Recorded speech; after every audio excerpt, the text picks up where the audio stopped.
మేమందరం మీ ఇంటికి వచ్చాం అనుకోండి, మీరేం పెట్టరు? నేను పెట్టను. నేను ఎప్పుడు ఎవరిని ఇంటికి భోజనానికి పిలవను, ఎవరిని వస్తే ఆఫర్ కూడా చేయను. ఎందుకంటే నాకు అసలు టేబుల్ మా మీద డబ్బాలు మేము తెచ్చు తింటే పర్లేదా? You have problem? I won't say no, but I won't like it. So భోంచేసి రావడం బెస్ట్ అనమాట వర్మ గారి ఇంటికి. నేను ఎవరు వచ్చినా ఎప్పుడు భోజనం ఆఫర్ చేయను. నేను ఉన్నది కూడా నేనే తింటాను, నా ఒక్కడికే ఉందని చెప్తాను. ఎందుకంటే వాళ్ళకి పెట్టినప్పటి నుంచి మళ్ళీ వాళ్ళు ఆ ప్లేట్లన్నీ చూసి అది చేసి నాకు I hate that sound of that cutlery, కటకం అనే సౌండ్స్ అని నాకు చాలా చిరాకు నాకు. But whatever you want call it wise, but there is a certain pleasure and aesthetics. ఒక ఆర్టిస్టిక్ ఫీలింగ్ ఉంది భోజనం అనగానే. ఒక మనిషికి పిల్లలకి వంట చేసి పెట్టడంలో ఒక ఆనందం ఉంది.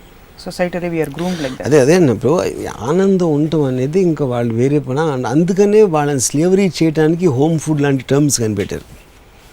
అప్పుడు ఆడవాళ్ళకి ఎప్పుడైనా తెలిసిపోతుంది, నేను చెప్పే నిజం వాళ్ళకి తెలిసిపోతుందని తెలియకూడదని ఒక కుతంత్రంతో ఒక ప్రోగ్రామ్డ్ వేలో మహిళలందరికీ మీరు అంత వడ్డించి పెట్టాలి. పిల్లలకి పెద్దలకి ఎంత మంచి అంటే ప్రతి మహిళ మంచి కుకే. అదేంటో నాకు ఆ లాజిక్. అందరూ మంచి కుక్కలు అయితే ఇంకా మంచికి value. Just like every guys, most guys are good drivers.